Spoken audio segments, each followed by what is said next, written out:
જય શ્રી કૃષ્ણ। મારી ચેનલમાં આપ સૌનું હાર્દિક સ્વાગત છે। આજે આપણે માવાનો ઉપયોગ કરીને ઇન્સ્ટન્ટ રીતે મથુરાના પેંડા બનાવીશું। આ સામગ્રી આપણે શ્રી પ્રભુને દૂધ ગરમાં સિદ્ધ કરીને ભોગ ધરી શકીએ છીએ અને પેંડાને એકવાર બનાવીને 8 થી 10 દિવસ સુધી રૂમ ટેમ્પરેચર પર સ્ટોર પણ કરી શકાય છે। તો વિડીયોને સ્કીપ કર્યા વિના એન્ડ સુધી અવશ્ય જોજો।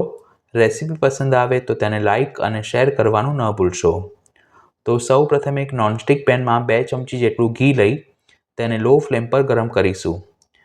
ઘી આ રીતે મેલ્ટ થાય પછી તેમાં 400 ગ્રામ દૂધનો તાજો મોળો માવો પધરાવીશું। 1 લીટર ફૂલ ક્રીમ દૂધ ઉકાળીએ તો તેમાંથી 200 ગ્રામ માવો તૈયાર થાય છે, એટલે આટલો માવો મેં 2 લીટર દૂધમાંથી તૈયાર કર્યો છે। દૂધનો મોળો માવો ઘરે કેવી રીતે બનાવવો તેની વિડીયોની લિંક ડિસ્ક્રિપ્શન બોક્સમાં અને આઈ બટન પર આપી છે। માવો સરસ તાજો અને સોફ્ટ લેશો તો પેંડા પણ ખૂબ સુંદર સિદ્ધ થશે। હવે માવાને હાથ વડે ક્રમ્બલ કરી અને પેનમાં પધરાવીશું અને તાવેથા વડે તેને ઘીની સાથે સરખી રીતે મિક્સ કરી લો ફ્લેમ પર શેકી લઈશું। જો તમારી પાસે માવો ફ્રીઝમાં સ્ટોર કરેલો હોય તો પેંડા બનાવવાની 30 મિનિટ પહેલાં તેને ફ્રીઝની બહાર કાઢી લેવો, પછી તે રૂમ ટેમ્પરેચર પર આવે એટલે છીણીને જ ઉપયોગમાં લેવો। ટ્રેડિશનલ રીતે જે મથુરાના પેંડા બનાવવામાં આવે છે તેમાં ગાયના દૂધને ઉકાળી અને તેમાં ખાંડ પધરાવવામાં આવે છે અને માવો શેકાતો હોય ત્યારે તેમાં વચ્ચે વચ્ચે થોડું ઘી પધરાવી માવો બ્રાઉન થાય ત્યાં સુધી તેને શેકી પછી તે રૂમ ટેમ્પરેચર પર ઠંડો થાય પછી તેમાં બોરું ખાંડ ભેળવી અને પેંડા વાળવામાં આવે છે। પણ અત્યારે આપણે ઇન્સ્ટન્ટ રીતે બનાવી રહ્યા છીએ એટલે માવો આ રીતે સોફ્ટ થાય પછી તેમાં 1 કપ અથવા તો 150 ગ્રામ જેટલી બોરું ખાંડ પધરાવીશું અને ખાંડને માવાની સાથે સરખી રીતે મિક્સ કરી લઈશું। 1 લીટર જો તમારી પાસે દૂધ હોય તો તેમાં 80 ગ્રામ ખાંડ પધરાવો તો પ્રમાણસરની મીઠાશવાળા પેંડા સિદ્ધ થાય છે। એટલે 2 લીટર દૂધનો આપણે માવો કર્યો છે એટલે તેમાં 150 ગ્રામ ખાંડ પધરાવી છે। ખાંડ જેમ ઓગળશે તેમ માવાની કન્સિસ્ટન્સી પહેલાં કરતાં પણ વધુ સોફ્ટ થશે। ખાંડ સરખી રીતે ઓગળી જાય પછી તેમાં ફ્લેવર એટલે કે સુગંધી માટે 1/4 ટીસ્પૂન ઇલાયચી પાવડર અને 1/4 ટીસ્પૂન જેટલું જાયફળને આ રીતે છીણીને પધરાવીશું। આ મથુરાના પેંડામાં ઇલાયચી અને જાયફળનો ટેસ્ટ ખૂબ સારો આવે છે એટલે તેને અવશ્ય પધરાવવા। હવે જેમ જેમ માવો શેકાશે તેમ ખાંડ કેરેમલાઇઝ થવાના લીધે તે ધીમે ધીમે બ્રાઉન થવા લાગશે। જો તમારો માવો પ્રમાણમાં પહેલેથી થોડો કઠણ હોય તો શેકતી વખતે તેમાં વચ્ચે વચ્ચે તમે થોડું ઘી પધરાવી શકો છો, પણ માવામાંથી પણ ઘી છૂટું પડે છે એટલે અત્યારે આપણે અલગથી ઘી પધરાવવાની જરૂર નથી રહેતી। આ શેકવાની પ્રોસેસમાં આશરે 10 થી 15 મિનિટ જેટલો સમય લાગે છે।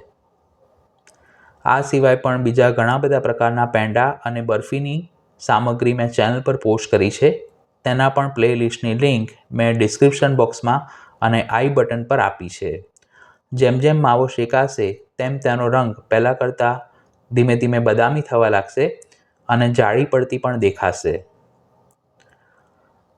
માવો સરખો પેનમાંથી છૂટો પડે ત્યાં સુધી તેને આ રીતે કન્ટિન્યુઅસલી હલાવતા રહેવાનું છે।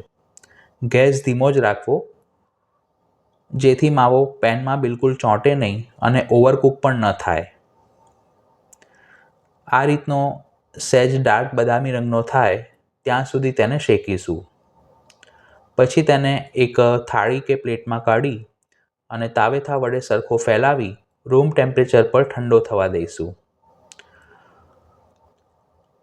15 થી 20 મિનિટ બાદ માવો સરખો ઠંડો પડે એટલે તેના ટેક્સચરને સ્મૂથ કરવા માટે જેમ આપણે લોટની કણક તૈયાર કરતા હોઈએ છીએ તે રીતે તેને હાથ વડે કેળવી અને થોડો સ્મૂથ કરી લઈશું। અત્યારે આપણે જેટલું માપ લીધું છે તેમાંથી નાની સાઇઝના 35 થી 40 નંગ પેંડા બનાવી શકાય છે। તૈયાર કરેલા માવાના મિશ્રણમાંથી થોડું મિશ્રણ હાથમાં લઈ અને જેમ મથુરાના પેંડા હોય છે તે રીતના ગોળ પેંડા વાળીને તૈયાર કરીશું। આ પેંડા બહુ મોટા નથી હોતા એટલે આ રીતના પ્રમાણસરની સાઇઝના જ બનાવવા। આ મથુરાના પેંડા વાળતી વખતે કોઈ મોલ્ડનો ઉપયોગ કરવામાં નથી આવતો, એટલે આ રીતે હાથ વડે અનઇવન થોડા ગોળાકાર શેપના પેંડા વાળી તેને પ્લેટમાં ગોઠવીશું અને પછી તેના ઉપર બુરું ખાંડ કોટ કરીશું. જ્યારે પણ આપણે મથુરાના પેંડા બનાવીએ ત્યારે હંમેશા બુરું ખાંડનો જ ઉપયોગ કરવો. દળેલી ખાંડ ન લેવી, કારણ કે દળેલી ખાંડનું ટેક્સચર એકદમ ફાઇન પાવડર જેવું હોય છે, જ્યારે બુરું ખાંડને ખાંડની ઘટ્ટ ચાસણીમાંથી બનાવવામાં આવે છે, એટલે તેનું ટેક્સચર થોડું કકરું હોય છે. આ રીતે વારાફરતી દરેક પેંડાની ઉપર બુરું ખાંડ કોટ કરી અને તેને એક પ્લેટમાં ગોઠવીશું અને પછી તેને આપણે ડબ્બામાં ભરી અને રૂમ ટેમ્પરેચર પર 8 થી 10 દિવસ સુધી સ્ટોર કરી શકીએ છીએ. પ્રભુને હંમેશા તાજી સામગ્રી ભોગ ધરવાનો જ આગ્રહ રાખવો જોઈએ. તો સરળતાથી ઘરે બનાવી શકાય તેવા મથુરાના પેંડા તૈયાર છે. તમે પણ આ સામગ્રી ઘરે અવશ્ય સિદ્ધ કરજો. વિડીયો પસંદ આવી હોય તો તેને લાઇક અને શેર કરવાનું ન ભૂલશો. ચેનલ પર પહેલી વાર આવ્યા હોવ તો તેને સબસ્ક્રાઇબ કરી બાજુમાં આપેલા બેલ આઇકોન પર ક્લિક કરજો.